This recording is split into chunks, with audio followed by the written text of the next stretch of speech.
and sit down.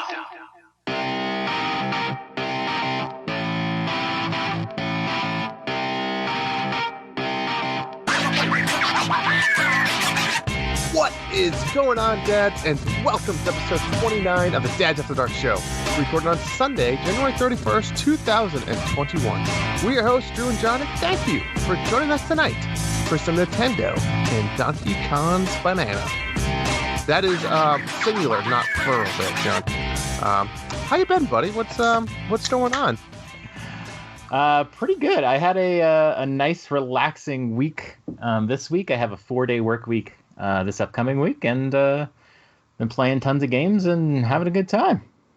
Lovely. Yeah, I was supposed to have a very busy, stressed out weekend with hockey, and both of my games are canceled, which is good and bad. I had the whole car ride planned out with podcasts and audiobook, but I ended up just sitting in the house and playing a lot of video games, which was nice because I kind of woke up like Friday morning with this cold, and it's not COVID. I've been tested, but I'm finally getting over it. It was just a couple-day thing, but yesterday was nice because my wife took the kids to her mom's for like 5 hours, and I just had the house to myself, me and good old Goomba.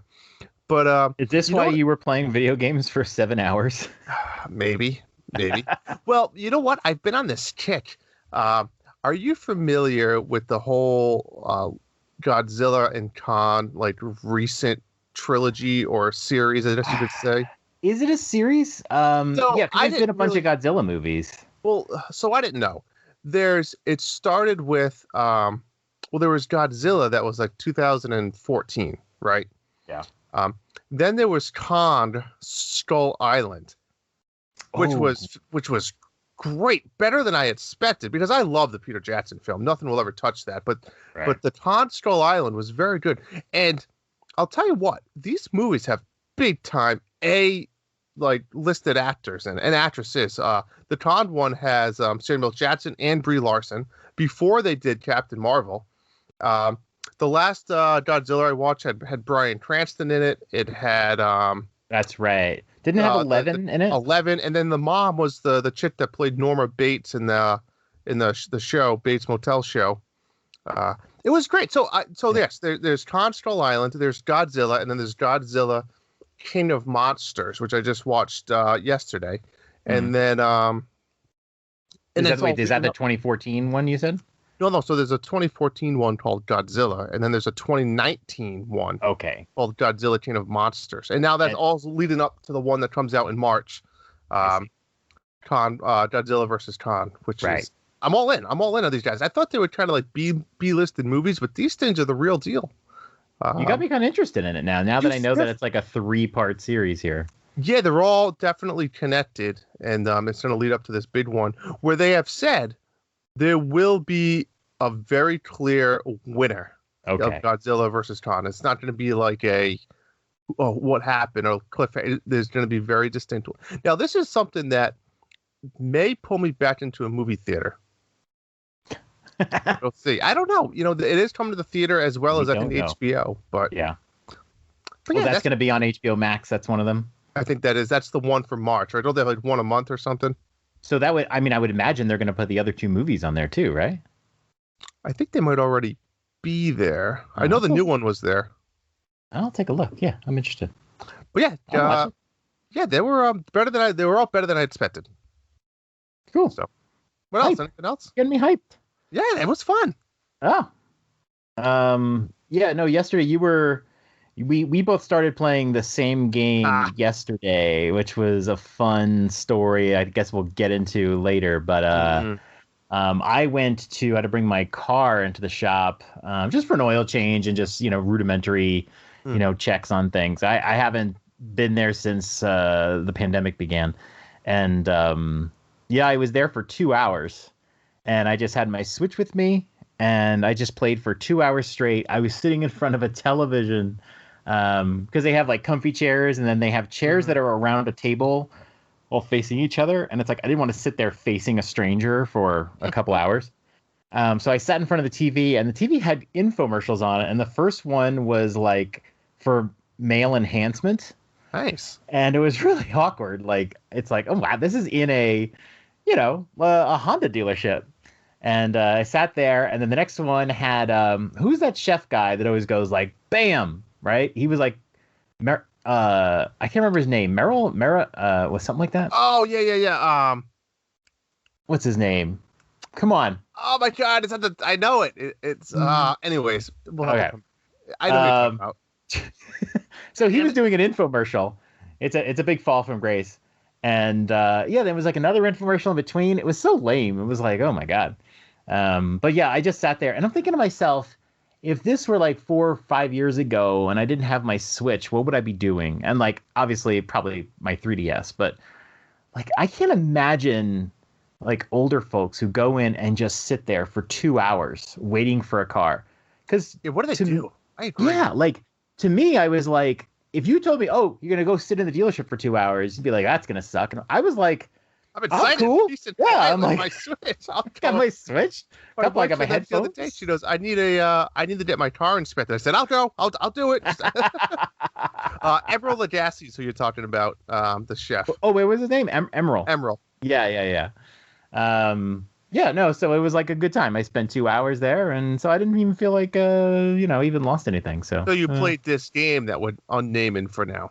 Yeah, it's going to be a little bit later. I played this game for 7 hours on Saturday. You do this every time. Every time you start a game. I'm a weekend gamer, John, right? So what happens is on the weekends, I get to play a lot of these games, especially with the Switch, because I can sit in my light chair. I can play it. If the kids need me, I pause it. I go do something else. I take breaks all day long. Yeah. And but you're more of I don't feel like more of but you catch up to me during the week because I don't play a lot of games during the week. Yeah, I guess that's what it is, because we've done this we did it with Age of Calamity. We've done it with oh God, we just did a bunch of games. What were the two we did? Dicey Dungeons, yes. Like Age I always seem to catch you. Phoenix. But, like, Phoenix Rising, yes, it happens all the time. I don't know what it is. I'm not trying to. No, I just, like I said, the weekends are easy for me, and because I can just get up and down and I play kind of, home all day nowadays. But during the week, it's tough because I go to work, I come home, and then it's like dinner time, do the dishes, play with the kids a little bit, and then it's like, watch TV with the wife. I like to take a nice break, like a nice work break through the day. I just put my feet up, I'll play some game or whatever. I'll go in my rocking chair and just kind of sit there and play for a little bit. And then, in the evenings, I might play for an hour and a half, If now you can watch some Godzilla and Kong movies during the day. Yeah, exactly. I think I will. Yeah, you should. I don't remember if I mentioned this in the last episode, but we were watching His Dark Materials on HBO. Oh, yes. Max. I watched the first season, and then I didn't have HBO anymore. Yeah. Well, I feel like we've watched a lot of HBO Max because we signed up to it like a month and a half ago or so. It's like one of those things you got to get your money's worth. Got it. I read all the books before I had kids. Oh wow! We started watching the show and I didn't remember anything. I didn't even remember the name of the lead character. I had no context. At some point, I tried to start reading the first book again, and I fell asleep during the first chapter. The first movie, the Golden Compass movie with Pierce Brosnan, or was it Daniel Craig? One of the two was in it. I don't remember who was in it. I'll look it up. But it wasn't good. So when you saw the reboot of the show, but Lin-Manuel was in it, you're like, it's gonna be, and I mean the story's okay. It is what it is. It's just but the show's fine. I mean it's great production value. Yeah. It was Daniel Craig. It's interesting. I'm looking at it now. Nicole Kidman as Mrs. Coulter and Dakota. It's not good though. It's not good. Richards. I can't remember it, but I do know I don't remember a thing about the story. And I read all three, and I'm pretty sure I liked the books. I feel like I buried the lead here, but I despise the show on HBO Max. I think it is one of the most boring TV shows I've ever seen in my life. It's not entertaining that much. The story's not entertaining. It is based on not kids' books, but like young reader type books. There is not one moment of levity in 2 seasons on this show. It is dark. Wait, you watched the second season too? Yes, we watched both seasons. My wife was into it. I I could not be more bored. I would sit there, I'd play some Stardew Valley. I would work rather than, just sit there and watch it. And it's like it's one of the, how movies do that too, with when they do CGI, they're very blue and dark. Yes. This show is just dark and it's not funny. And the lead actress, the woman who plays Mrs. Coulter, I love her. I don't know her name, but I love her. She was in Luther, and then she was in An Affair. Like, I love her. She has such an evil look to her, just naturally. But she's amazing if you ever see her on Luther. But yeah, like, I think the boy character is just the worst actor. I think the main girl is a good actor. But she's fine. It's so boring. Yeah, it's not great. But speaking of that, I'm about 60% done with Ready Player 2, John. Oh. I just got to the point. I won't give any spoilers away. It's really not, so I'll try not to keep it high level. I just finished the scene with the whole Princess Ninja game, if you know what I'm talking about. Oh, that's a real game, too. I love that stuff. Yeah. I mean, all the references are so awesome and deep cut that, I mean, every once in a while, you don't really get one or two that go over your head, but a lot of them, as a video game nerd, and even just a pop culture nerd, you're like, oh, that's awesome, like how they they relate to each other and stuff like that. But I'm enjoying it. It's different. It's different than the first one, but I'm enjoying it. I like it. Yeah. Oh, it's not bad. Yeah, it is a little different. I feel like a lot of the game references are more on the edge. They're definitely, like you said, deeper cuts. They are deeper cuts. Because I could relate to almost everything from the first movie, and this movie was like, Ninja Princess, like what? And I love learning about the background of that. Me too. But I had to look it up on YouTube to even know what that game was. Yeah, well, of course. Yeah. But yeah, I'll be really interested when you finish. Okay. But shall we move on? I think you want to talk about what we've been playing? Let's do it. Let's do it.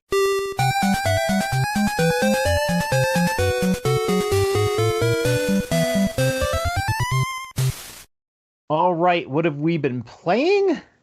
We like to talk about games that we both played. I don't know if you saw the notes earlier this week, Drew, but I thought the days of us playing the same game were over for a little while, but along came another game. We are not going to talk about the game we both played this week. We're going to save that for a little bit later, and Drew and I are probably way too excited to talk about this than you will be to hear it. But Drew, what have you been playing this week? I don't know if I mentioned it. I got over to 2 to play with the wife. I haven't dug too deep into it, but we started playing it. But the game I want to talk about tonight is a little gem that I found called Genetic Disaster. And it was on sale. It's typically $14.99, and I did it on sale, John, for 49 cents. It was 96% off, something stupid. I have no idea why.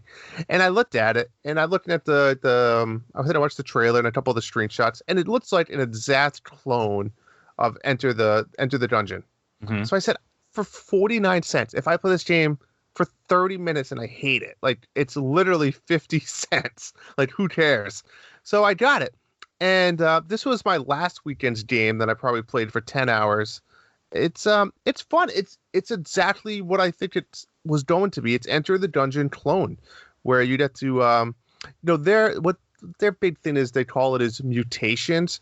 And the whole point of it is, again, you're familiar with Enter the Dungeon. It's a top-down roguelike game. You get different guns. Same concept. You kill guys. You get ammo and health. But they're a little bit different concept is you collect shards, and shards drop randomly from bad guys, or they drop from chests, just like a little bonus room. Or if you beat a boss, you get these shards. Now, the tricky part with the shards is you want to get these and put them in the bank, because if you die without banking the shards, you lose them all. But if you bank them, they carry over even after you lose the game. So that's the roguelike concept of this. That's really the only thing that carries over.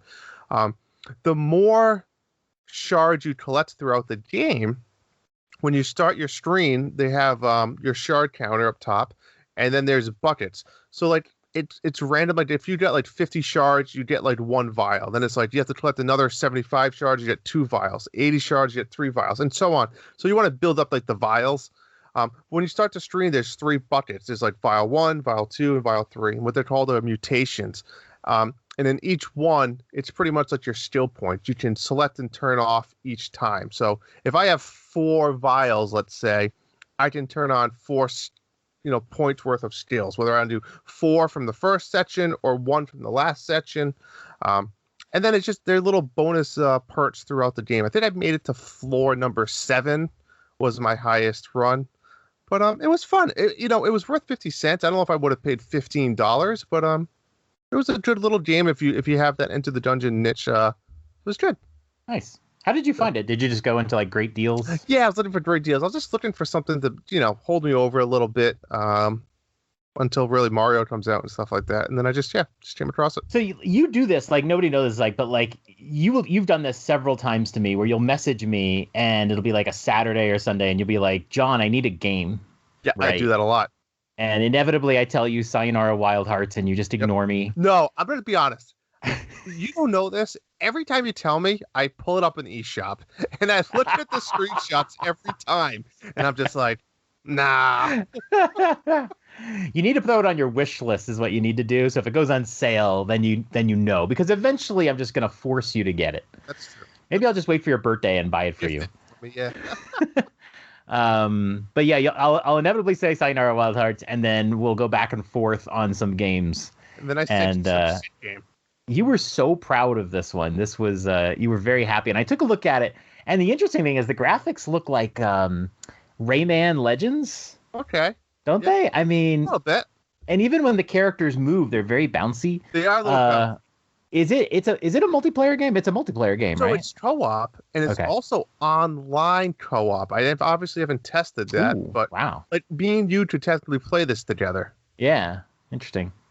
But, there's different characters you can choose, just like Dungeon. I think there's 4 different characters, and each character has its own special power that recharges like throughout the game that you can use. Yep. Yeah, I wouldn't say I love the art style, but it is very reminiscent of Rayman. It really stood out. So. But I think, for a 49-cent game, it looks very polished. Yeah, I agree with that assessment. Yep.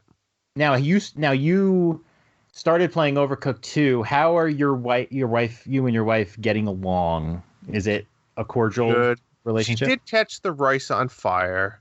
And I was like, put a fire out. Where's the fire extinguisher? I was like, that's right. A little bit of anger, but we haven't done that deep into it yet because that other game took me over this weekend. So there was no me and her switch time. It was I'm playing this game.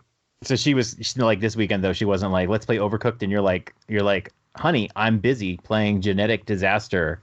No, that did not happen. Okay, all right.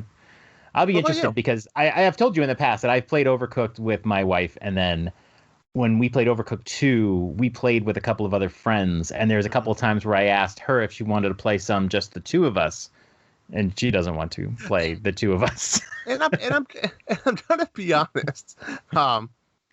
Playing recently, Moving Out, and now playing Overcooked 2. Yeah. Moving Out was just so. I don't know. I feel like Overcooked 2 is just too much going on. In a way, there's a lot. There's a lot of different things, and like I hate. And I've only just started. I can only imagine further in the game, but like just even the recipes where like. You have to go now start cleaning the dishes, and you have to put the dish, and then you have to get like 4 recipes, and you have to chop the stuff, and you have to cook it. It's just too much. Good.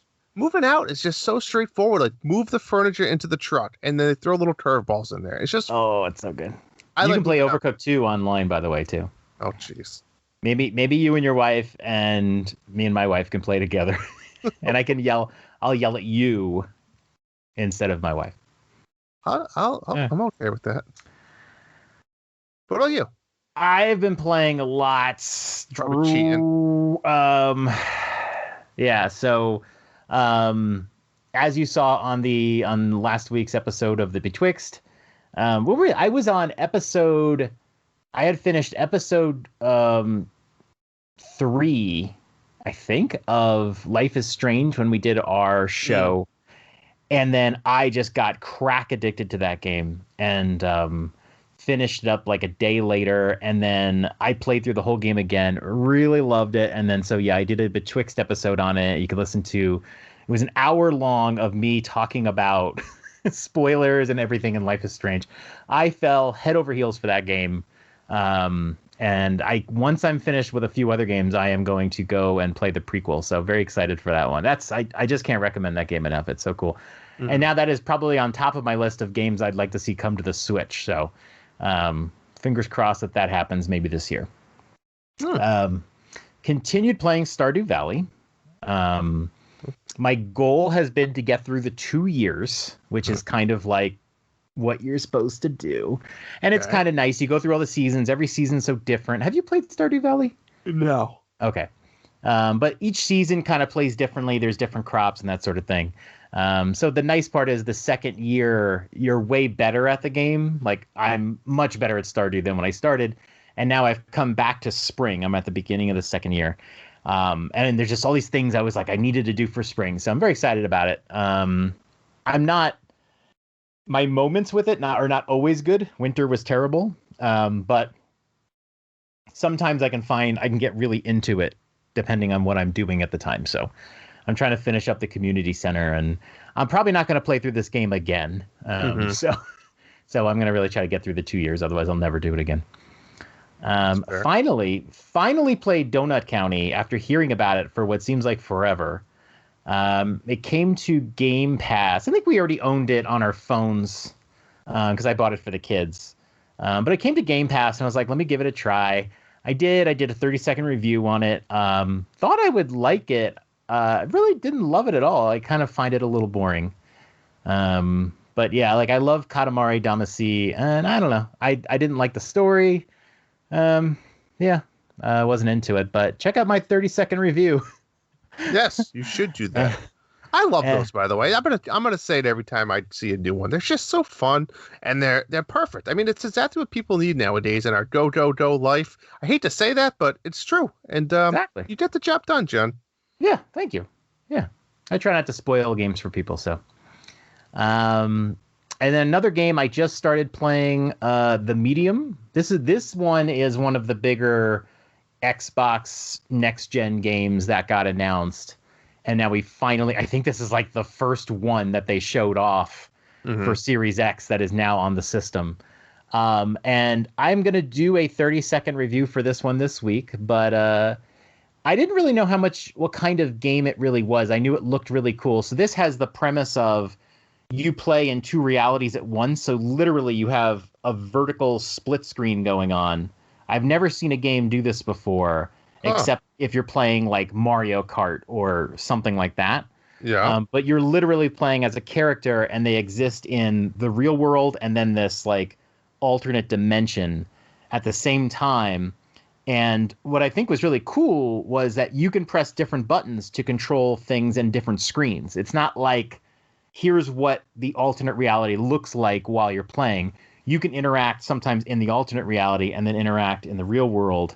And they're starting to do some really interesting things with it. So I'm having a lot of fun with it. I'm kind of going through pretty slowly. And it's very much like a point and click type adventure game. There's not like there's action sequences, but they're not like, you're not shooting, you're not doing that stuff. So it's like puzzles and, that sort of thing. So I'll be curious by the end of it how I feel about it. But so far I'm really enjoying it, and I feel like I'm putting my Series X to good use with it. So you're cheating. And and this one was on Game Pass, so this I'm getting to play for free. I'm really enjoying that. The game I wanted to talk about is Cyber Shadow. This is the game that is published by Yacht Club Games. So Yacht Club makes Shovel Knight. They developed Shovel Knight. This is published by them. So this was made by somebody else. And this is just one of those retro sexy games that you see. And for old folks like me, you're just like, whoa, this looks good. This is like what I played as a kid, man. And I've been disappointed by some of these games in the past. Most recently, Panzer Paladin. Oh, yes. Because that game looked so sexy retro. and that game just didn't work out. And then, so this game was coming to Game Pass day one, and my intention was to just try it. I was going to do a 30-second review on it, but try it there just in case I didn't like it, so I wouldn't have to buy it. But I ended up playing it on the Xbox the whole way through, because by the time I was an hour and a half through for my review, it was like, let's just keep playing. I'll save $20. This game was great. I thought this was going to be like a Ninja Gaiden, just kind of style game. It actually felt more like Castlevania. And the way the game flows, I mean, it is hard as shit, man. Like, this game's hard as shit. Every level, I think there's like 10 or 11 chapters, and there's all these like checkpoints through. So it's kind of like, it feels like an NES game, but it has all the niceties of a modern game. There's a little check, you pass by a checkpoint, it saves your progress. If you turn the game off right there, it'll bring you right back to that moment. If you die, you don't have lives. You don't ever have to go back to the beginning of the level and start everything from scratch. You just always start from that checkpoint no matter what. I like that. Yeah. And then, man, there were some times where I had to start from a checkpoint like 30 times. I mean, there were some really tough segments in the game. But overall, it was really fun. Lots of like hidden places that you can go to like find new power-ups and stuff. So you might get to level 3 and then go, you know what? I want to go back to level 1 and play through level 1 again and see if I can find some like health boosts or stamina boosts or something like that. So I had a good time with that. And it, like one of those games where when you do replay something older, that level might have been really hard for you, but when you go through it again, like level 2 in this game is so hard. There's these little like moths everywhere, and they're flying around, and they hit you, and you do the like you bounce back when you get hit. One of those games drove me crazy. But when I got up to chapter 4, I decided to replay chapter 2 to look for more power-ups, and man, I just blazed through level 2. So it really rewards you. It can make you feel powerful. You learn techniques. So I had a total blast with this game. I will say the final level, maybe the final couple, had some segments, like I said, maybe 30 times just to get past a little segment of the level, dying over and over again. So you got to have patience. And the final boss was this like 3-phase monster. And every one of them was like distinctly different. It wasn't like the second phase is more powerful. My God, I fought it for 2 hours. And to put that in perspective, my game time came in at just under 10 hours. And I spent 2 hours just fighting the final boss. So like 20% of my entire game experience was just trying to beat this end boss. But man, it was so good. This would be a great game to play on the Switch. Just play it wherever. It's really good. If you love retro games, retro style games, if you love your NES or whatever, play Cyber Shadow. Really great. And the thing too is it was made with such quality. It felt like it was made by the Shovel Knight people. It was polished. There was no bugs. There was such a variety of things to do. The only knock on the game, I would say, is the story. The story is dreadfully bland and boring.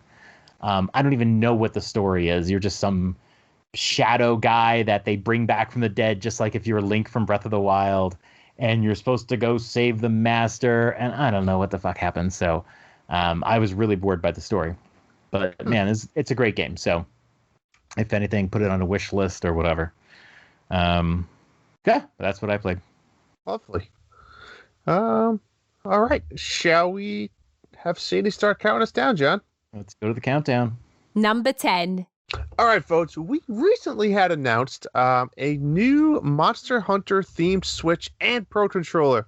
Looks like this will be coming to only Japan and the UK, but that's okay, right? We'll be getting our nice Mario themed one, I guess. John, what's your take on this?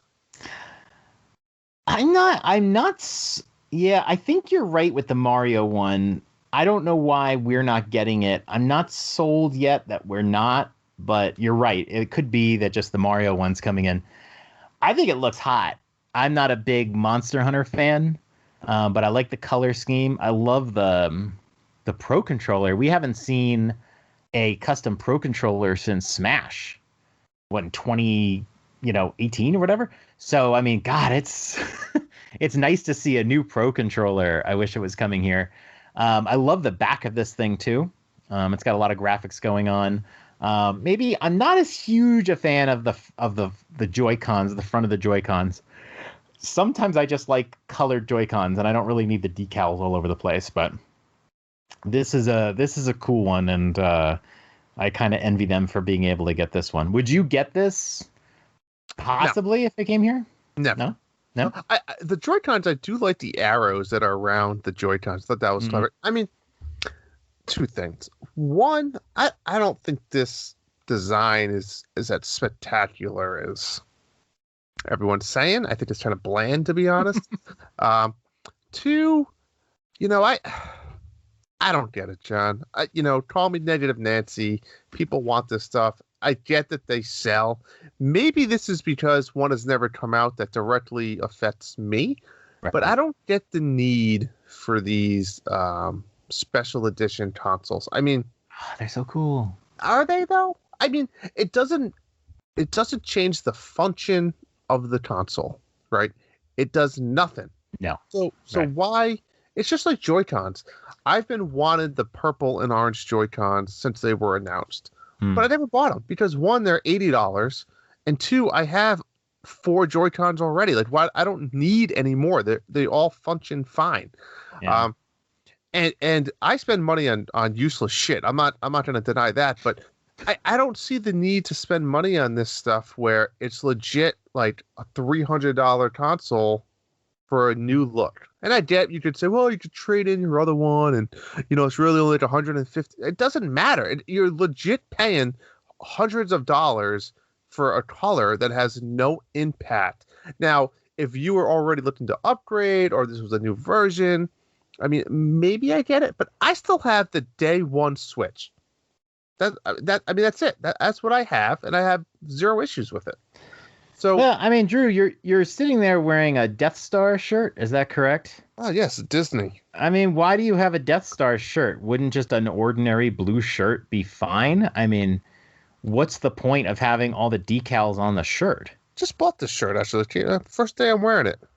But I've got a day one shirt. Because, John, this shirt was $30. It wasn't $300. Yeah. And I need clothes to function every day, You and I could not be more opposite. Obviously, I go crazy for all the custom Switches. I don't know what the reasoning is. I will say this. One of the reasons I got really excited and bought that Diablo Switch that had some of the decaling on the dock and everything is because Diablo is like a forever game. That's a game that you don't just play, you beat it, you put it down. I mean, some people do. Played it? It's been a while, but I don't have the Diablo Switch anymore. It's been over a year. But it's a game. What I'm saying is it's a game that some people will play season after season after season after season. And Monster Hunter is a great game to make this custom edition for. It's gray with a little tiny bit of gold. There are people that love Monster Hunter, and my friend Dylan loves Monster Hunter, and he wants this really bad, but it's not coming here. I mean, my Switch sits on the dock that has the little Nintendo condom sleeve on it. Like, I don't even see the dock because it's covered in my little Nintendo. That is a good point too. Yeah, like I'm the same. I have the same thing. And that thing's amazing. But anyone doesn't know what we're talking about. It's like this. John introduced me to this thing. It's the dock sock. It's the dock sock condom where you legit just put it over the front half of your dock, and the purpose of it has like a inside felt, right? Yeah. So it prevents scratching for one, and then it gives your dock this very cool design. I have one that's it has like 1,000 Nintendo characters over, and they're like what, $15 if that, I mean, just to protect the screen alone. So that's my decorative design. You know what I'm saying? So I will say that with this too, like that would ruin the dock completely. But yeah, just the Switch, the back of the Switch, I think is probably the best value.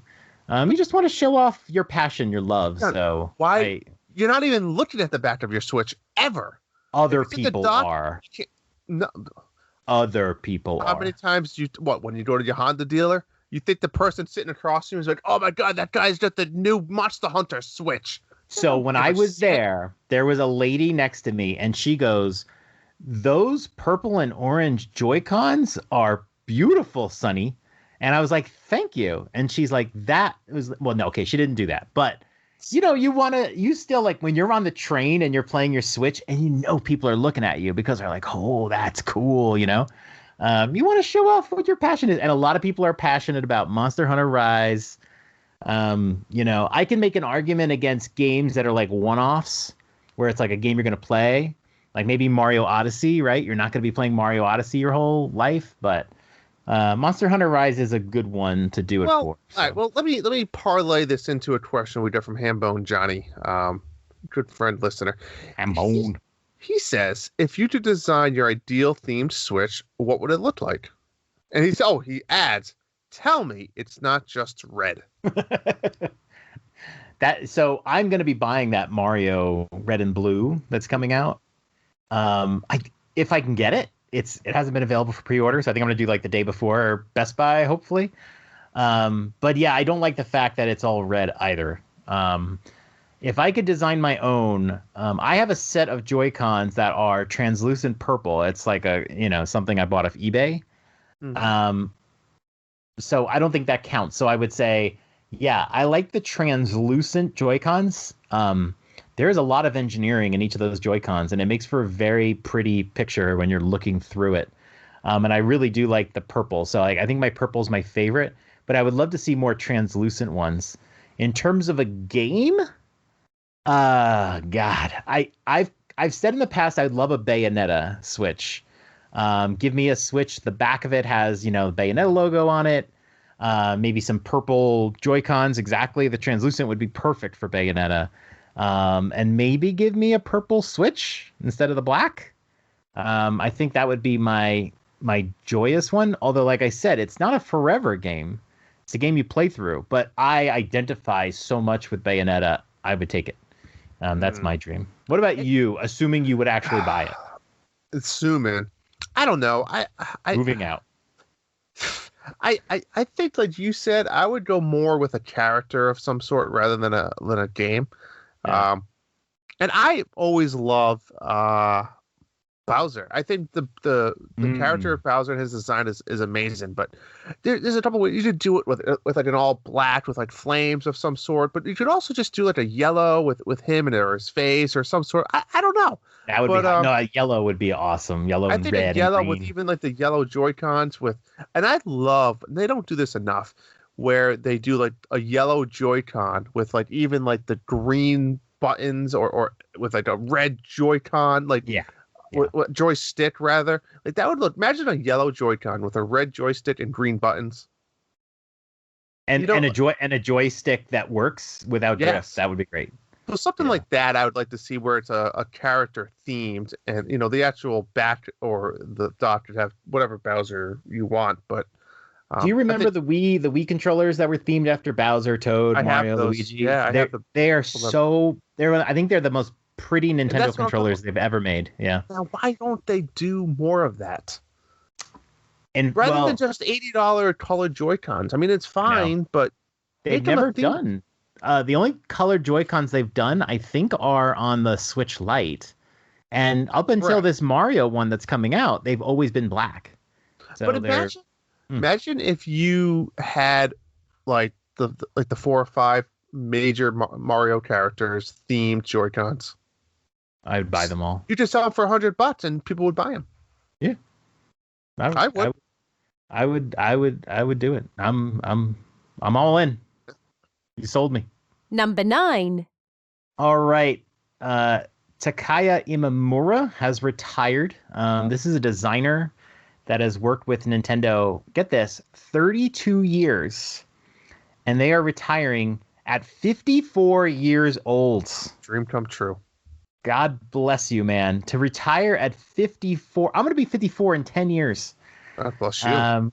So I don't know. I think he might have been working at Nintendo his whole life because 22 probably came out of college and got a job with Nintendo, and that's it.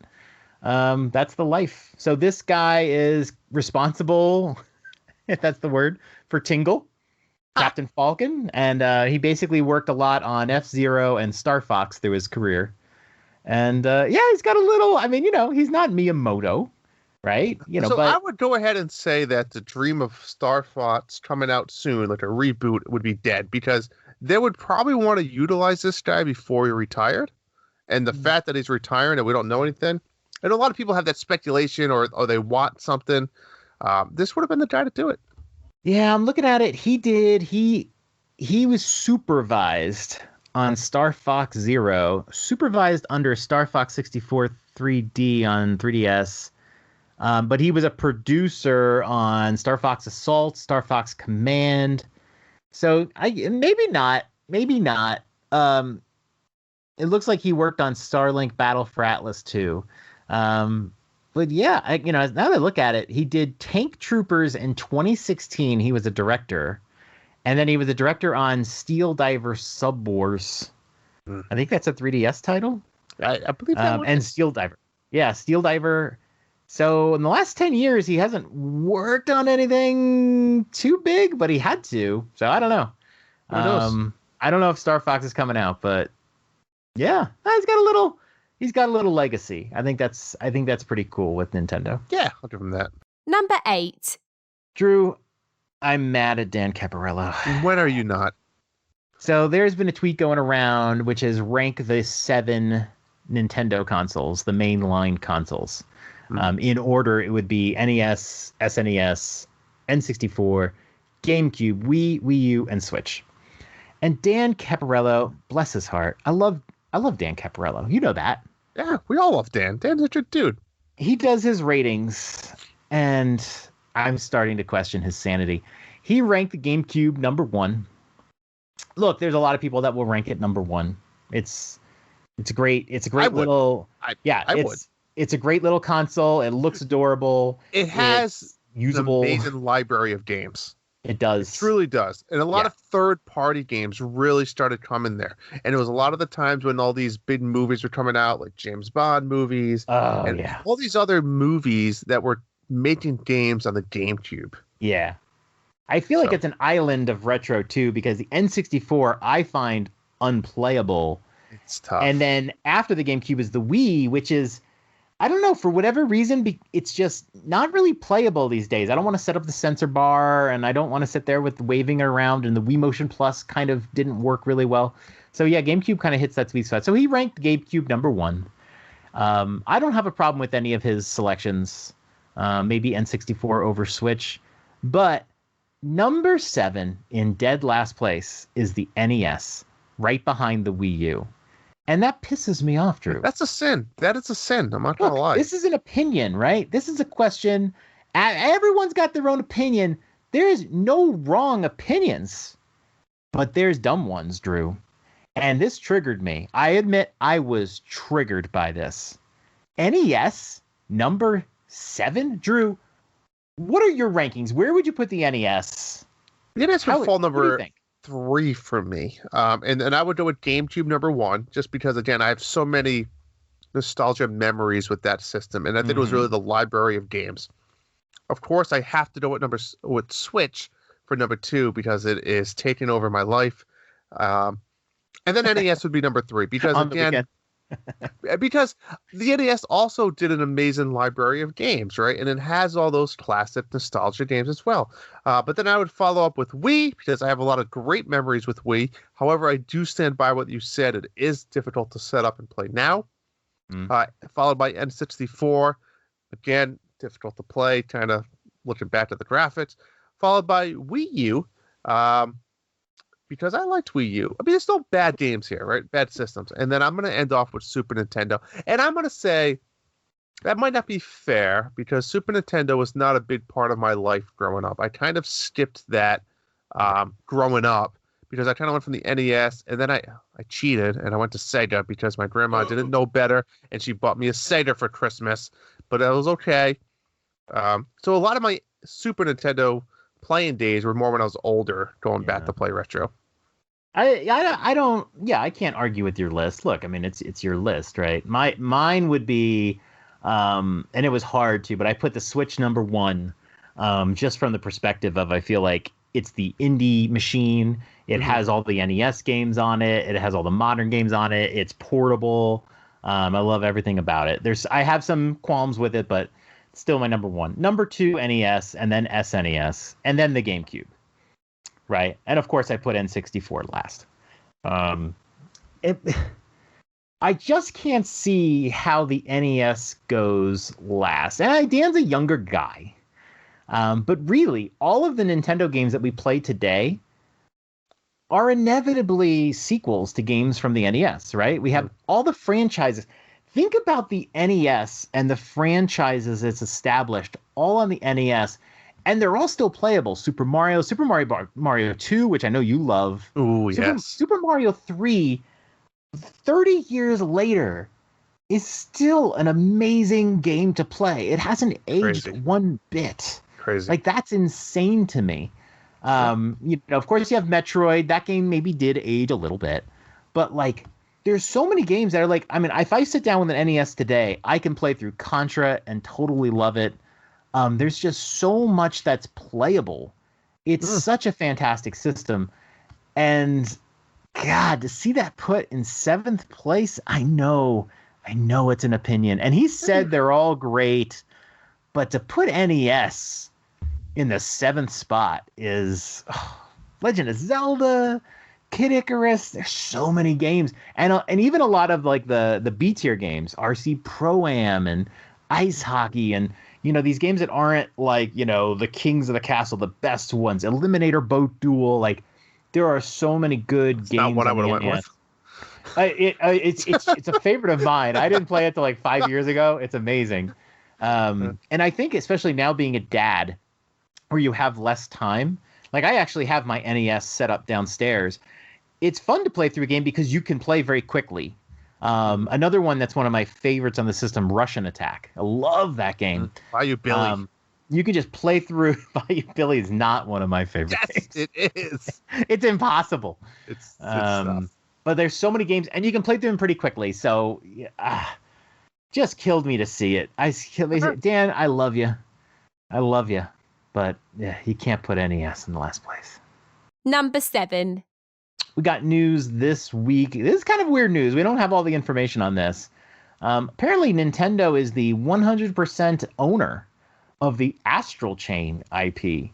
Astral Chain, if you're not familiar, came out August 2019. It was a game made by Platinum. And I don't know. I can't remember if you played it. I don't think you did. No. Did you? Oh, I loved this game. I was so hyped up for the Platinum is one of my favorite developers. Although they're kind of going down on the list with Bayonetta 3 here. But Astral Chain was a really fun game, totally new, looked great. And it's interesting to see that Nintendo, they had kind of part owned it with Platinum, and now they fully own it. I'm not sure what happened there, if they bought it out or had an argument or what, I don't know. I'll be really curious to see if we get a sequel to Astral Chain. I think we totally could, and I think it sold very well. What do you think of this? So you have any opinions on this one?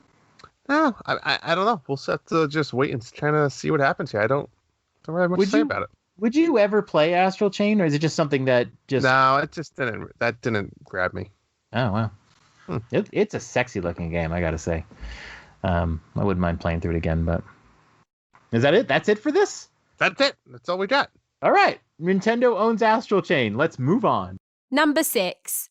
All right. This next one here is a question we get from Tim, asked us to kind of talk about on our show tonight. So the question is, if you had a 2-hour presentation, totally unprepared on a game, which game and topic or franchise would it be? So what would you do, John? I would talk about chess games. Chess. Like the board game chess. No, you know what I would talk about? I could totally talk about chess. We can talk about the Botez sisters. If I had to do a discussion, I would love to talk about Indie games versus AAA games. And my theory that big AAA games need to start getting pared down. And this is especially, in light of Cyberpunk 2077. Seeing these big games constantly delayed, and look, indie games have gotten delayed too. But I think games have too big of scope. They're too grand these days. And we're seeing that a lot of these indie games are, first of all, more fun because they focus on the gameplay more than the big theatrics. They're cheaper.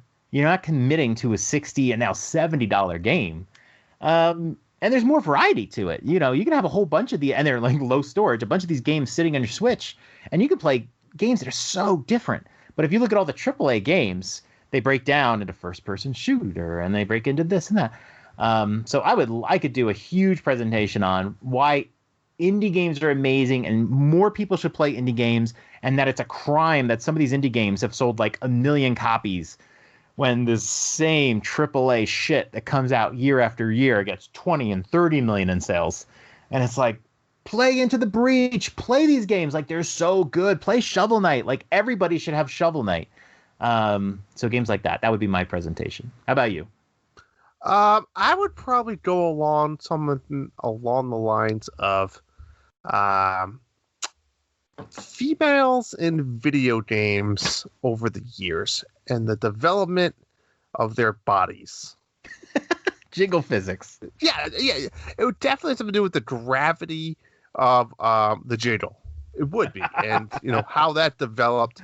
You see the meme going around? I don't know where it was posted with the Lara Croft like cosplay girl. Oh, with the polygon boobs. Yeah, with the polygon. I mean, yeah, I think that would be part of the conversation. I think it would have great pictures and pictorials, not pectorals, pictorials of what pictorials. Pictorials that would be my topic. True, I think you might have named like a topic for our next episode. Yeah. You know what else I was thinking of a good topic was? You mentioned it earlier about checkpoints in Cyber Shadow. Mm-hmm. What if we did like the top 10 checkpoints? And for whatever reason, you think of like Sonic, where it had like the little the balloon thing, the blue. Yeah, like just top checkpoints. You think there's enough out there? Now I'm thinking about it. I feel like I'm sidetracked now. Let's do that. We'll have that little conversation. I think it'd be fun. I'll just add a note right here. Yeah. Checkpoints.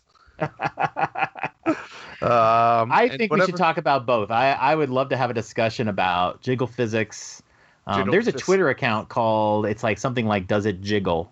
And I was just seeing today they had Shantae on there, and like they're showing an animation of like all the jiggling of her butt and boobs and all that stuff.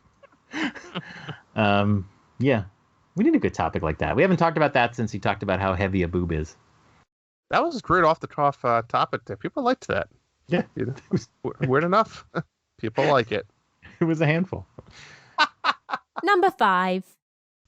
All right, John, are you ready to tell the world what I spent 12 hours playing in the last 2 days? Now, wait, this must be some brand new game that just came out last week that we're both playing, right? You know what? I don't even know when this game came out. I have no idea. All I know is you fulfilled my request for once in your life and gave me a game to play. You sent me the game, and I just went to the eShop. I looked at it, and I said, yeah, why the hell not? I'm in. And, of course, we're talking about the game. Of course. Of course. You've all heard of this game. The 2013 roguelike. It's not that old, is it? It's 2013. Road Legacy. When did it come to the Switch? I think a couple years ago. I actually got it from Limited Run. Yeah, like a year and a half ago. And I've been wanting to play it since then, and I just never got to it. Then why are you just telling me about it? So quick story. A friend. Yes, there's a sequel. A friend of mine. No. Wait, is it out yet? It's not on Switch. I think it's out. Yeah, but it's I just read my brain. That was. I know. Ever since 2018, came to the Switch. Okay. So yeah, quick story. A friend of mine did some streaming and was streaming this game. I had never heard of it. It's a roguelike. And I was like, that looks interesting. But I don't know why. The graphics don't blow you away or anything.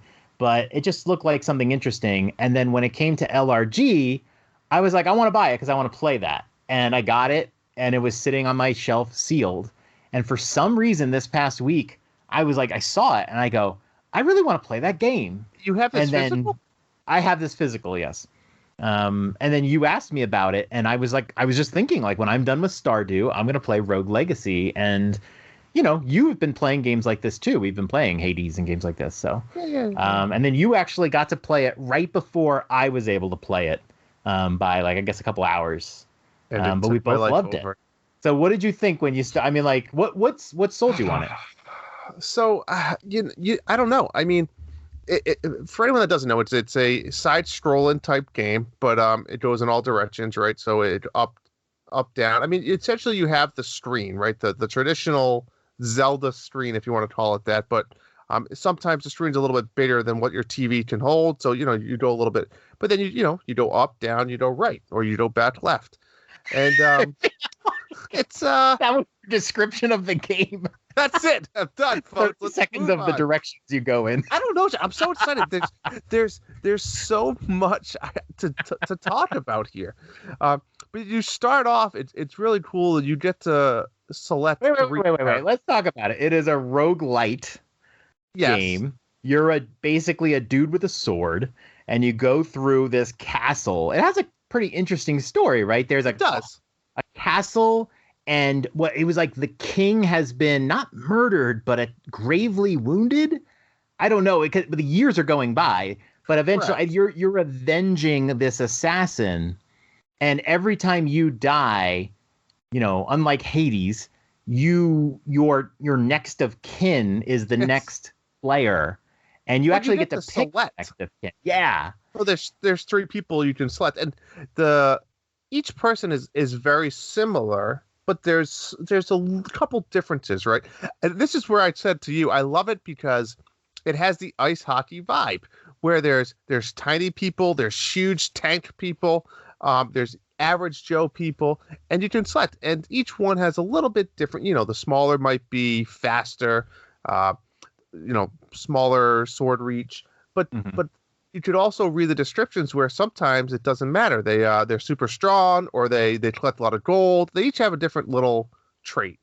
But speaking of traits, they also have random traits that really have no impact on your stats per se, right, John? Just random. So what would you say your favorite trait was that you've come across? I mean, these traits are this. So this is what sold me on the trailer this past week when I watched the trailer, and I was like, yeah, I definitely want to play. In the beginning of the trailer, they talk about everybody is different, and they're showing all these traits. And so when you pick a character, as of right now, I think it's the same, right? You can pick between 3 different characters. Yep. I don't know if that expands or not. It might. I'll leave it at that for you. There are different classes of characters, and there's different traits, and the traits are hilarious. They are.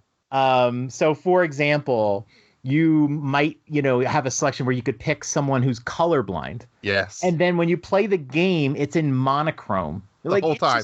The game is just monochrome. I think there's a nostalgic one where it kind of has a filter, like as an old-timey movie. There's also ones where they're like farsighted or nearsighted, they can't read. Mm-hmm. So everything's either blurry around your character or blurry far from your character, which is super annoying. Yeah. But there's ones that are blurry close to your character as well. Right. My favorite trait, though, is when they say he's known to be very gassy, and every time he jumps, he farts, and it makes the noise, and a little puff of smoke comes out. That's what's great is like some of these traits affect you. There's dwarfism, where your character is smaller than normal, and then what is it, gigantism, or where gigantism, where your character, like, you're literally, the sprite is bigger, and it changes the whole game because you're actually, I think you might be more powerful. You are. No, but you're easier to get hit, and it's harder to maneuver. Exactly. You can get hit easier, but you can also, like, when you swing your sword, there's like a huge range of attack. Yes. And it's so funny because, like, I don't even know if you could beat the game with gigantism. Maybe you could, I don't but it's think just so so. hard to avoid some of the projectiles. And some of the traits, what's really cool is some of the traits, you would think they're all like, there's bad ones. There are bad ones, but there's also good ones. In fact, I was confused. Yes. There's one where you have greater knockback. So when you hit Yep. an enemy, they'll fly back further. And there's one where you're like, you just have like, is that the roided up one too? Oh, that's the same one. That's the hypergonadism, which means you can hit people further back.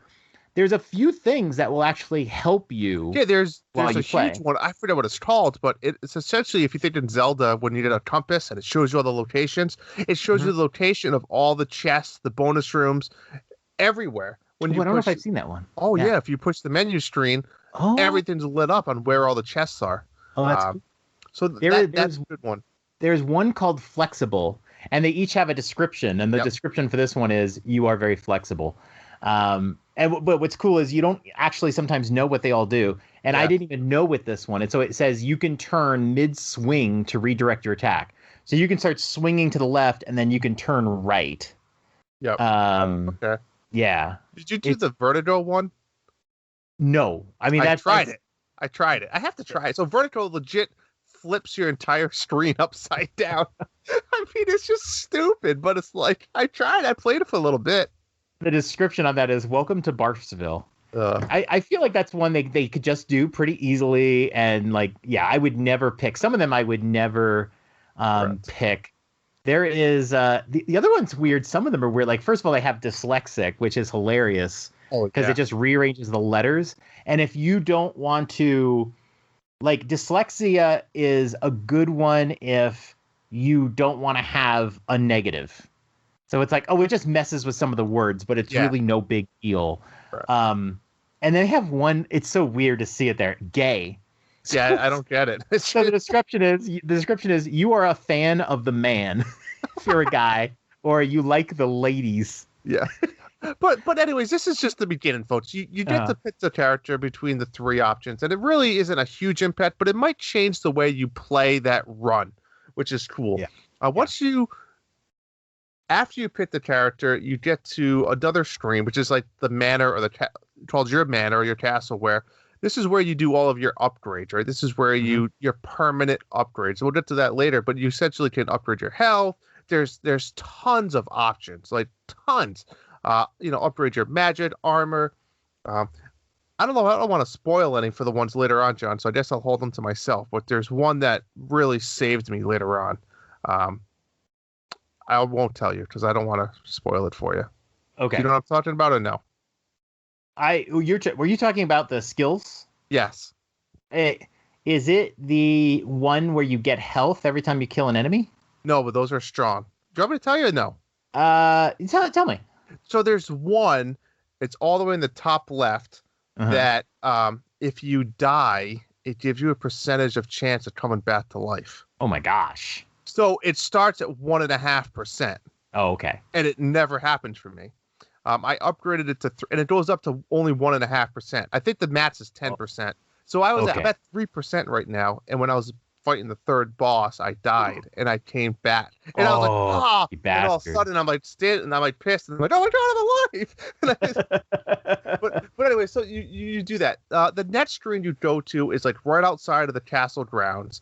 There's a blacksmith guy, I guess you could call it, where you can upgrade, you can your armor, your helmet, your bracelets, your cape. And then there's an enchantress, is it next, who pretty much is like runes, so you can put runes on your armor. And then there is the architect, which we don't even get into him. Just you'll see him if you play. But then you enter your castle. Now the cool part about castle is pretty much Death himself, the Grim Reaper, is standing at the front door. The only way for him to open the door is to give him all of your gold from the previous run. So you want to make sure you spend all your gold on one of all those ways that we just talked about. Yeah. And then once you get inside the castle, it's great. There's a lot of breakable environments, right? So candlesticks and chandeliers and stuff like that you want to break because you can either drop a couple options. You can get gold coins, meat, or you can get like a mana potion, help fill your mana. Did you, by the way, there's a trait that turns the turkey leg into a chicken that runs and comes to life? I think it's like you're afraid of the chicken, right? Yeah. I felt like I got more food when I did that. Yeah, but it can also damage you. Yeah. But I felt like it came more often, so I don't know. So in this game, there's 4 areas, and there's a little map in that first screen that shows it to you. There's the main area, I guess is the castle itself. I don't know if there's a name for it. Uh-huh. There's the forest. Oh no, it's like Handsome Castle or Hamson Castle or something like that. Yeah. There's the forest, the tower, and then there's the dungeon. So essentially, you have to just roam over this world and try to find where the portals are to go to these different areas. Yeah. But there's tons of small bonus rooms, which are so fun. It could be like a random mini boss. It could be like a little puzzle of navigation. It could be like a timed thing. Have you found the bonus room of the carnival? The clown guy, right? But there's different carnival games. Oh, I've done the just one where there's all discovered the targets and you get a bunch of money. If you had like 5 shots and you have to try to like shoot the targets. Throw the knives? Little axes. Oh, okay. In the air. So there's Yeah. That's one. I found 3 different games so far. Oh, cool. But yeah, I love those because you just get money. There's one where the guy says you give up like a portion of your money and then you can triple it, but it's like 1 out of 3 shot. I don't do it. I don't know. Whatever. I only beat that once. Yeah, and how much like money? It's Zelda pretty early. It's Maybe like if you're late in the game and you come back and then just do a big gamble, but yeah, I didn't like that one as much. I love the rooms where you're like you can earn like new like recipes and stuff like that. I feel like obviously the recipes are in each area because I kind of feel like I've run out of recipes in the castle.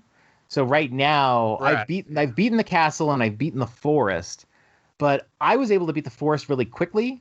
So right now as I'm playing, I am simply going as fast as I can to the forest and just going through all the levels in the forest because I feel like there's more items I can unlock there. Yes, correct. You gotta explore more. That's what I've been doing before I go up. Have you updated the skill that increases your gold income?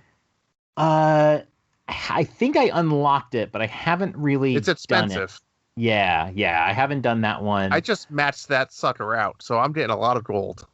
Okay, yeah, that's probably pretty smart to do early because I think you and I are in the same position where I think we just need to like grind for a little bit.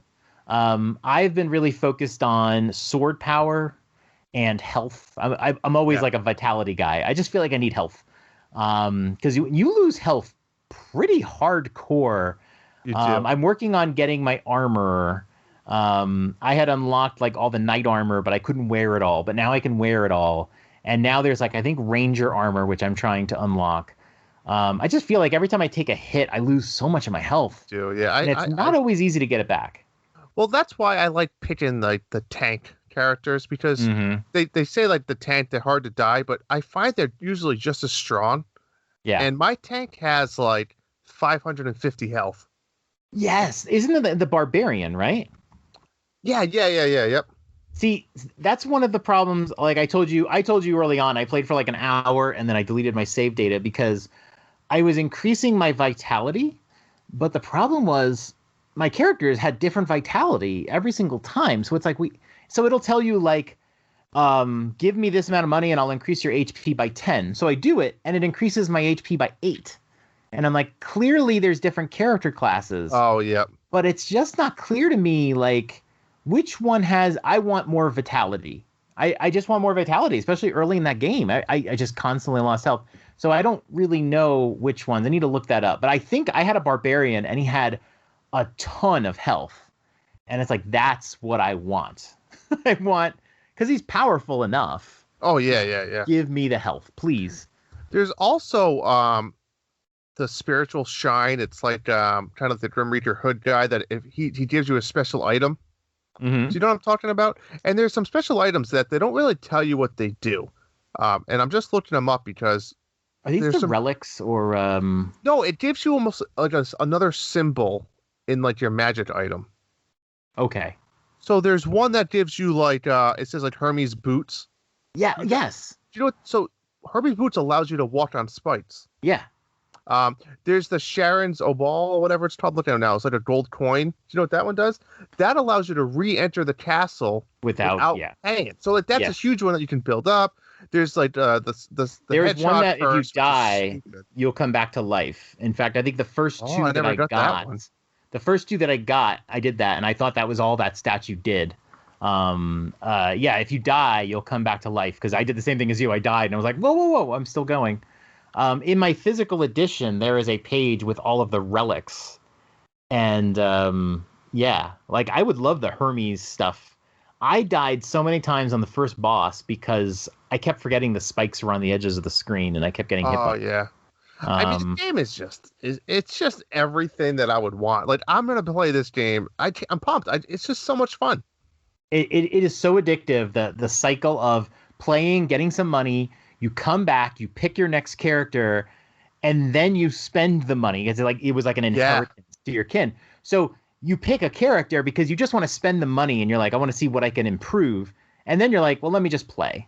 And it's addictive, and I'm sure everyone's like, oh my God, this game is old. Maybe you've actually played this game or not. But I could tell you, I think Drew and I are in agreement. If you're looking for a game to play, a roguelite that's not, I don't think it's too punishing. Like you beat the third boss. There's 4 bosses. You beat the third boss. I beat the second boss, and we just started playing yesterday. And like you said, even if you beat the game like in 20 minutes from now, I think I would still play because I want to keep enhancing my character and seeing if you build out that whole castle. Yeah. Reminds me of Mario Maker. I just want to build out the whole castle. Yeah. And I think it's only $15. I don't know. I bought it a long time ago, but yeah. I want to say it was only $15 on the eShop. And it's an old game. Throw it on the wish list. I just had a game that I've been waiting on this for a while. Went on sale. Just throw it on a wish list. And if you see it get really cheap, I'm telling you, man, you're going to love this game. Like, oh my God, I love this game. And there's a sequel. I don't know if it's coming out to the Switch or not. Mm-hmm. I got to check out the trailer for it. And it looks totally almost identical. It looks awesome. So maybe it's just like a better version of it, like the way Spelunky and stuff. New levels, absolutely. I'm totally in on it when it comes out. Oh my God, 100%. I can't tell you my type. Again, Road Legacy, guys. Gotta pick it up. Gotta.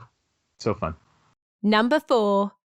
Drew, I'm mad at Marty Estes. Well, you're mad at a lot of people. You're mad at Dan.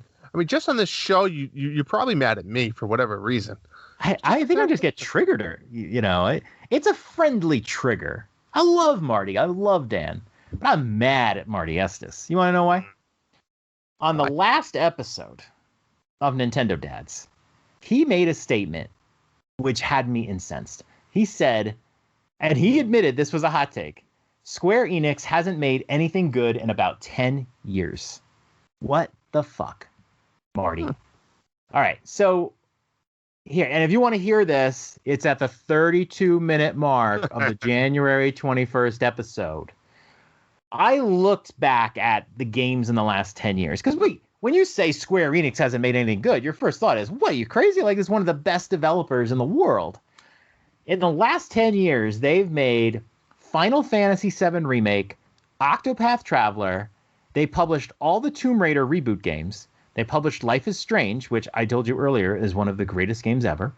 They made Dragon Quest XI, Dragon Quest Builders, and Builders 2, which Jesse loves. I Am Setsuna, which is a game that I liked. I know a lot of people didn't, but I liked it. Bravely Default, Nier Automata.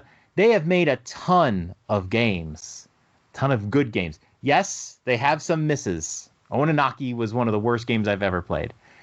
But man, Marty was salty with Square Enix. What look. Listen. Are you a Final Fantasy guy? I mean, you don't want to know what I think on this one, because I don't want to say Marty's right or wrong, but I will say, looking at this list, it's not for me. these aren't the games. I mean, get me wrong, I did play Dragon Quest and I enjoyed it, but I look back at it and I don't know, these aren't my type of games. So, but if I look at Square Enix as a whole, they're not really my type of games either. So I can't really bash a company for their style. I mean, I know their style is something a lot of people love. Mm-hmm. It's just they're an RPG company. I mean, they mostly do RPGs. And, they've done all the Final Fantasy games. We've seen all the re-releases in recent years. I mean, certainly, if you're not big into RPGs, there's. But, I mean, I've heard a lot of people complain about some of the newer Final Fantasy games. I've heard a lot of people complain about Kingdom of Hearts games. So I could see his point where, people aren't happy with and maybe that's because they have a big reputation to stand up to, right? I mean, they created some of these biggest franchises like Final Fantasy or Kingdom of Hearts and Dragon Quest. They do a lot of these things, so maybe the expectation is a little bit higher now. And again, those games have all seen several remakes and sequels. So at what point is it too many, John? It's hard when it's not a fresh idea. I mean, Final Fantasy is a cash cow for them. They're going to release it a lot. But that's how I feel. I mean, I'm indifferent because I'm not a huge fan of these games, but it isn't my play style. Well, Bravely Default 2 is coming out in a couple weeks. We're going to see. Thought about it, and then I said, nope. Number 3. All righty, John. It's time that we jump on the bandwagon and join everybody else in the video game world and the non-video game world to talk about the wonderful game of Wall Street. GameStop. I mean, of all the companies in the world for the Wall Street bettors, what are they called? The Wall Street bets, whatever their little Reddit nickname is. Wall Street bets. They chose GameStop. So, folks, if you haven't been living under a rock, and you probably have already heard this, so I won't get too deep because it's kind of almost old news at this point, right? It's a week old. GameStop stock has went up drastically. It went on a surge. And the easiest way to explain this is the stock market is really a place where the company can invest, right? Where it's really the public's investing in a company, and that drives the success or failure of I don't want to say the company, but of the stock of the company, right? So a bunch of Reddit users said, we're going to go play this game and kind of get back at Wall Street, essentially. I'm not going to get into how hedge funds work and how all the big time Wall Street guys are losing money out of this, but they essentially said, we're going to take a $2 stock, GameStop, and we're going to turn it into a $1,000 stock. That was their mission, $1,000 per share. And they said, by doing this, what you have to do is everybody, Monday morning comes, go buy GameStop. Just go buy as many shares as you possibly can. And that will drive up the cost. I mean, it's that's how it works, right? The more people invest in a company, the stock goes up. Right. Now they did it, and they were pretty successful, right? They got it up to, I think their peak was around $450 per share, until Wall Street jumped in and pretty much said, well, we can play that game too, where let's just assume they indirectly went to all of these smaller companies and bigger companies that now sell this stock, because you have to use almost a third party to buy the stock. Robinhood, you have these TD Ameritrades or a little bit bigger ones, but there's the small to big. And they said to those guys, this is what I believe happened. Don't sell these stocks to these people. And they, for whatever reason, said, okay. But at the same time, you don't understand these companies like Robinhood who don't charge fees. It's still costing them money to do transactions, right? So when all of a sudden they have millions of people going onto their app and buying stocks, it's costing them money. Like, this is something that no one's ever done before. So in a way, they do kind of have to shut it down because they're losing money now. But at the same time, you can't just change the rules mid-game, right? I don't know who was telling me the analogy, but I heard the other day where, if you're watching football game and they go for fourth down, let's say it's 4th and 1, and they don't get the first down, you can't just say, you know what, good try. We're going to give you 2 more downs to try to get it. Right. You can't change the rules mid-game. And this is what happened. This is what Wall Street did. They changed the rules by telling these people you cannot buy or sell these stocks. Now, here's where it got interesting, because what Reddit was trying to do, the only way this was going to be successful is if nobody sold the stock. You had to just buy until you get to the milestone. The problem is once you get to that milestone, it's going to be a race to sell, because every time somebody sells, it's going to drop, and it's going to drop, and it's going to drop. So as soon as that first couple people start panicking and say, well, I want my money because I made all this profit, it kills this dream. It kills the GameStop dream of hitting 1,000, and now the dream is dead. After last week, the dream is dead because they caught on. And there's going to be those stubborn people that still try to hold on to it and keep pushing it to say, no, fuck you, Wall Street. We're going to keep doing this.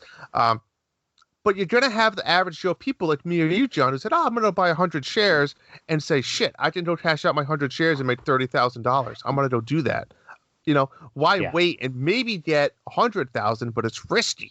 If you're guaranteeing me 30, so that's what's happening now. These people are now selling their shares, and it's crazy. It's crazy to see all of this, and obviously this wasn't only just GameStop, and I think that's what also started diluting it as well a little bit. Is people started spreading the love. So instead of buying just GameStop, they started buying AMC and BlackBerry, Nokia, and American Airlines, and now it to just varying degrees, right? Yeah, GameStop keeps skyrocketing. And you and I have actually bought into AMC a little bit. Mm-hmm. I bought into it just for fun. I had some money. I'm like, hey, if I lose all this money, no big deal. I did not want to see the same thing happen to AMC and then go, well, I saw in the news that AMC was going to do the same thing, and I just sat there. Yeah. And it's been a ride that's gone up and down. It has. But you're right. Like, at some point, like, first of all, if everyone just held onto the stock for, like, let's say a year and put all of these hedge funds out of business and no one's going to feel bad, then you still have to sell it. And how do you do it? Whoever sells first is going to make the most money. It's not a Ponzi scheme, but it's similar to that. Whoever sells first is going to make the most money.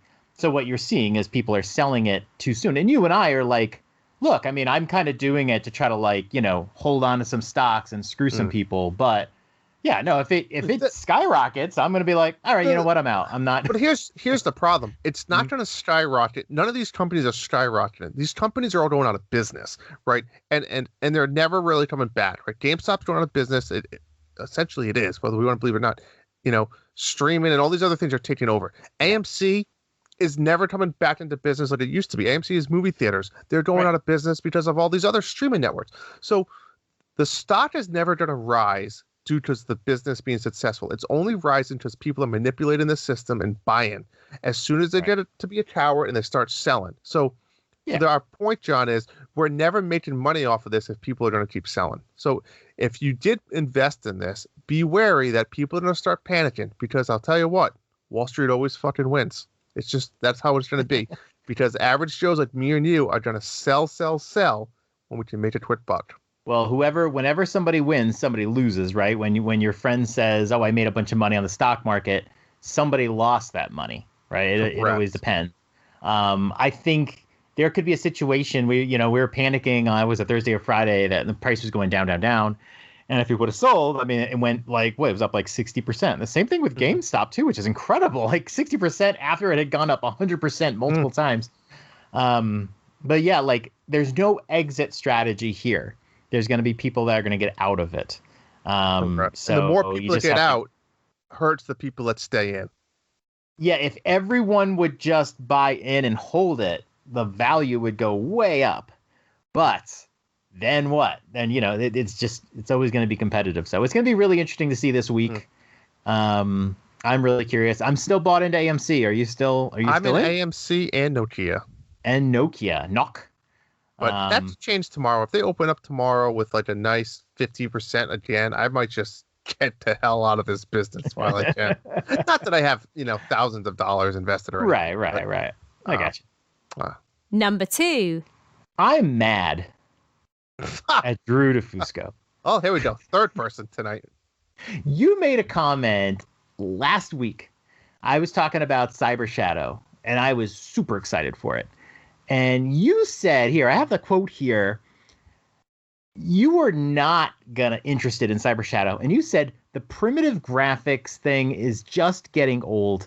I love retro games, but I don't need any more. I'm pissed at you. And here's why.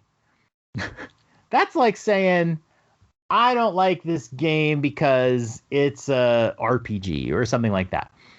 It is an art style. And Drew, let me remind you, it is a beautiful art style that takes very specific talent to pull off.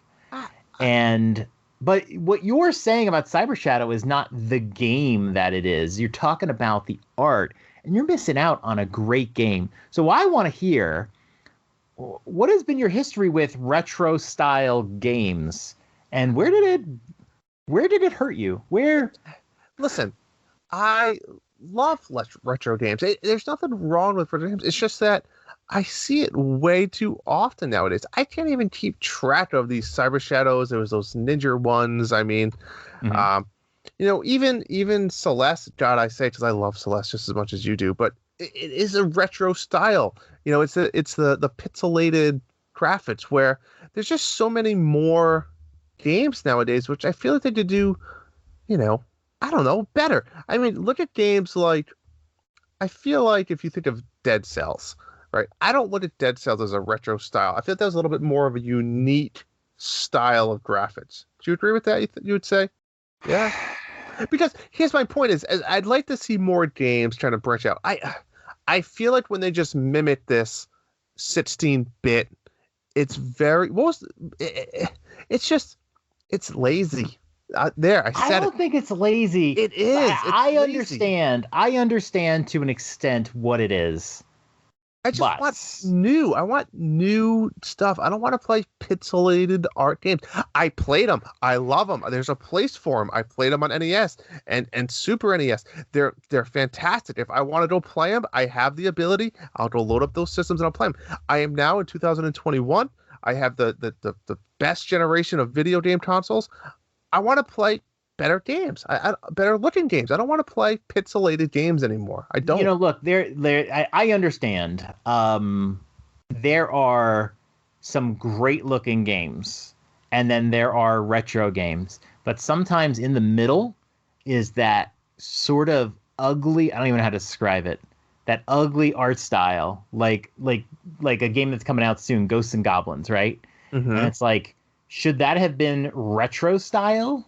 Or what? Because it's kind of in this mushy middle where it doesn't look all that great. And I feel like if you pull off retro style really good, it looks great. But if you just make graphics, I don't know. Sometimes it just doesn't good. And there was a game Jesse was playing this week, the one that he rage quit on, which, had modern graphics, but, I don't know. It just kind of hits this just milky middle. I love retro games, and usually it'll capture my attention, but they're not always good. Panzer Paladin was not a good game, all right? There's a game that I'm hot on called Odalus, which looks really retro, and I've heard it's good, but I don't know. Celeste was great. Shovel Knight was amazing, but the Messenger wasn't so good. That's what I'm saying. So here's what I'm saying. I'm looking at Cyber Shadow right now. Mm-hmm. This is 100% a 16-bit, like Super Nintendo looking game. So hot. No, but here's the point. If you think about other newer games like Dead Cells and stuff like that, they introduce the background, and I think that's what makes the big difference for me. When you have like a very depth deception of a background, I think you could get away with it. So if the front fold is more of that 16-bit, but the background is more of a smoother, cleaner, and adds depth, I think it works okay. But when you just have a straight-up 16-bit game that says, I could be playing this in any system in the last 30 years, it's like, what? That's what bothers me. And Cyber Shadow is exactly that. But it's so good, though. So good. It's not, though. It's like it's a 30-year-old game. Yes, that's exactly it. It's lazy. I think it's lazy. Well, everybody's pissed me off. Let's go to what really matters. And number 1. Monthly Mayhem. It's here, folks. Monthly Mayhem. This was a short one. This was different. This was unique. This was fun. This is the Monthly Mayhem that I like, even though this one wasn't for me. A straight up high score contest. Nothing that's better than that. And I was impressed. I was impressed with you. I was impressed to see some of the other people. I was impressed with Jesse. I mean, we all knew this was Jesse's Mayhem.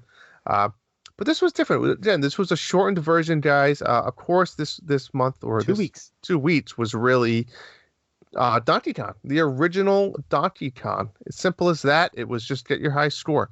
Now, little did I know there was much more to this than at the eye, John, because you guys were talking about kill screens and level numbers and shit like that, and I was like, I thought there was just like 3 little levels and call it a day. No. Yeah, you posted yours and said, I rolled credits or something like that. I was like, whoop-de-doo. It had the heart and you know. I was not aware the NES version had a kill screen because a lot of arcade machines have kill screens just because of, you know, these games go on forever and programmers use shortcuts to fit their games into small spaces. But an NES game, doesn't really need to do that. But sure enough, once you get past a certain number of levels, they didn't think you would.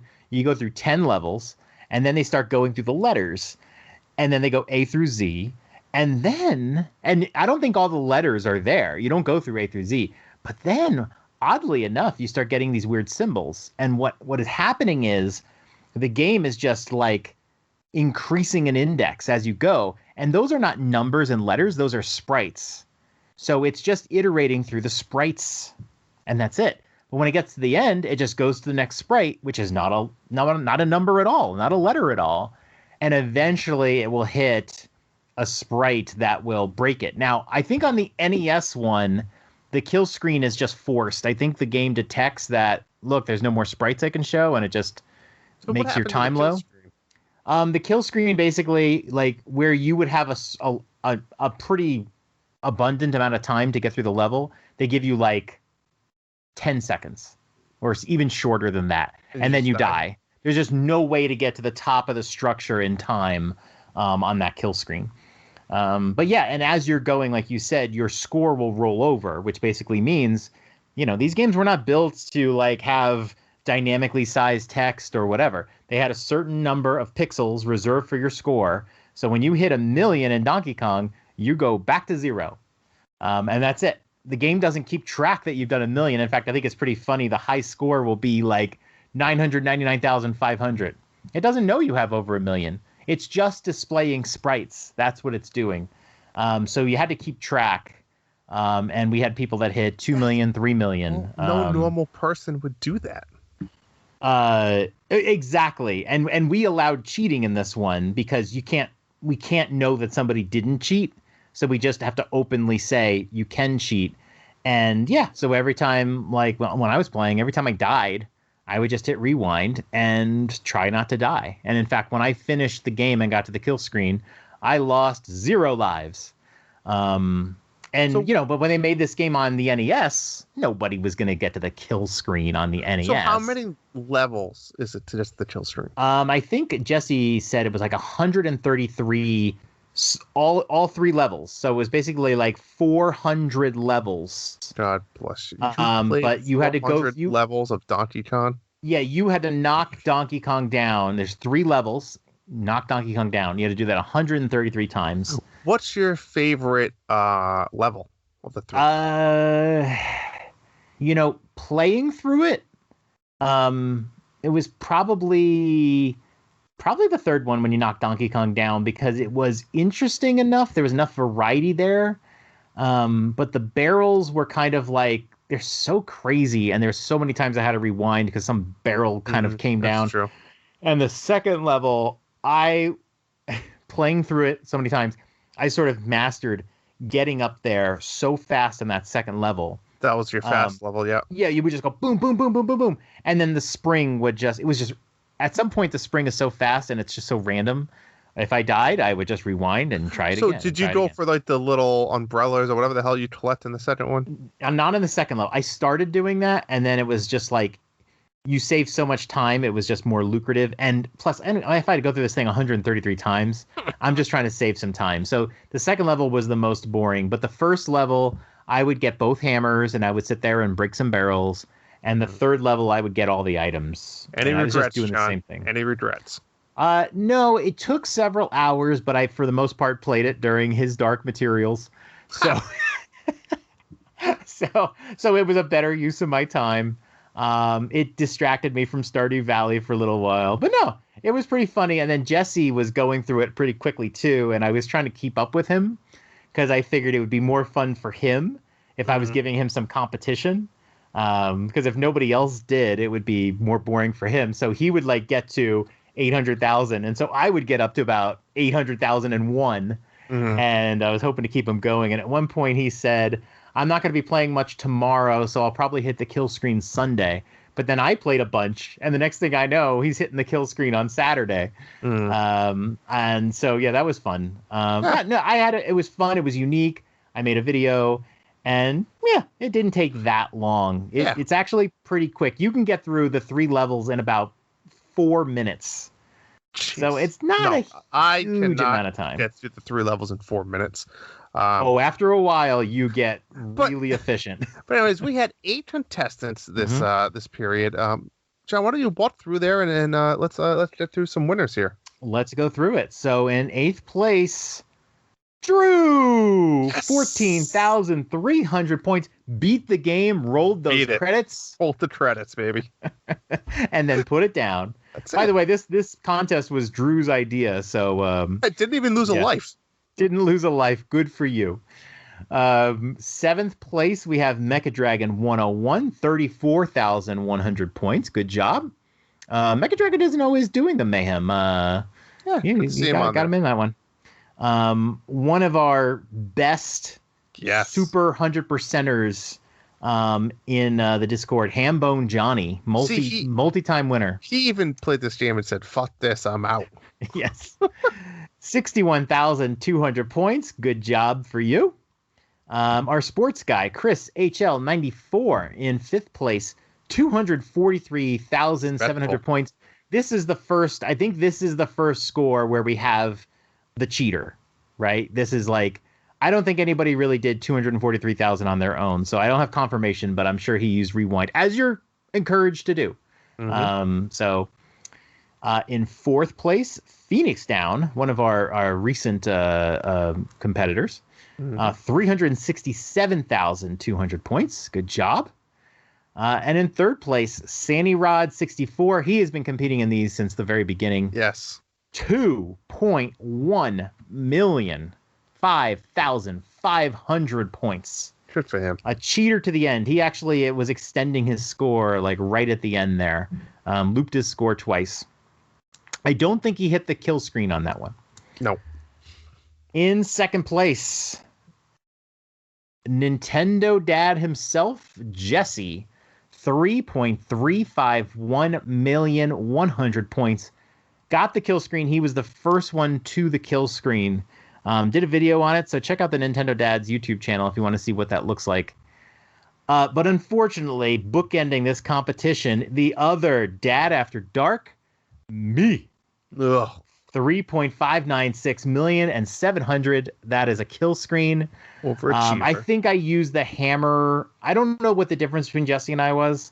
I know I did the hammer twice. I don't know if he did, and I don't know if he got all the items on the last screen.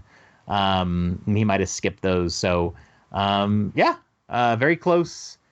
The good news is neither you nor I nor Jesse were eligible for this contest. So the winner of Monthly Mayhem, Donkey Kong, Sandy Rod 64. Good job, Sandy Rod. Well deserved. First win. Listen, anybody that plays this game for more than 5 hours or whatever the hell it was deserves the money. Yeah.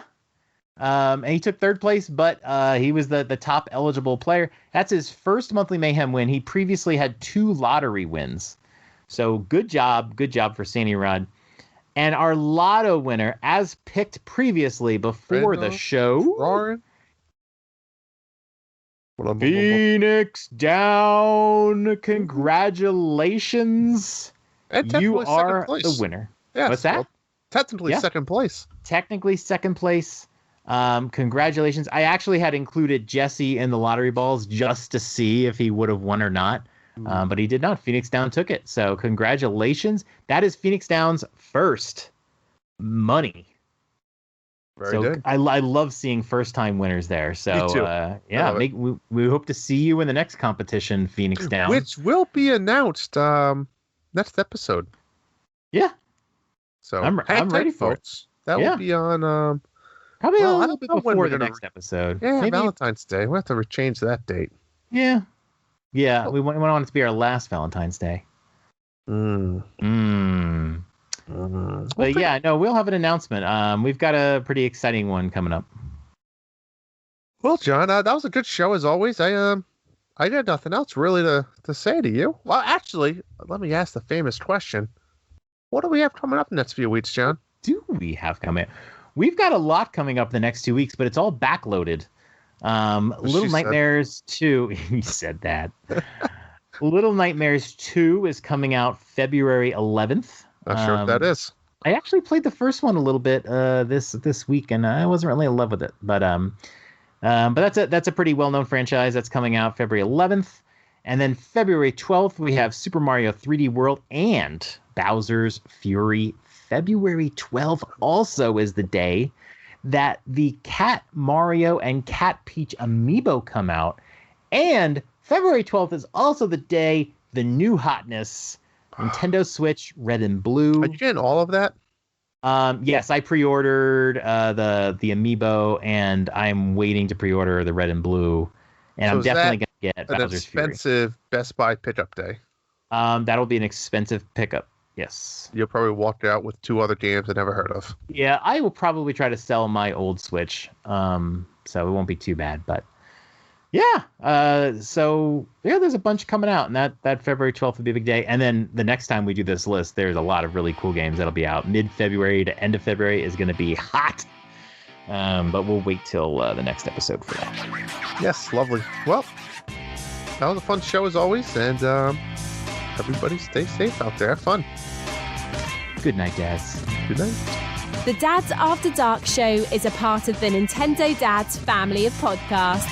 You can subscribe to us anywhere podcasts are available, including iTunes, Google Play, Spotify, and Stitcher. Be sure to join us on the Nintendo Dads Discord in the Dads After Dark show channel for some naughty After Dark talk. Follow us on Twitter @NDadsAfterDark. Ask us a question, and we may answer it on the show. That's all for tonight. Good night, Dads. Sweet dreams.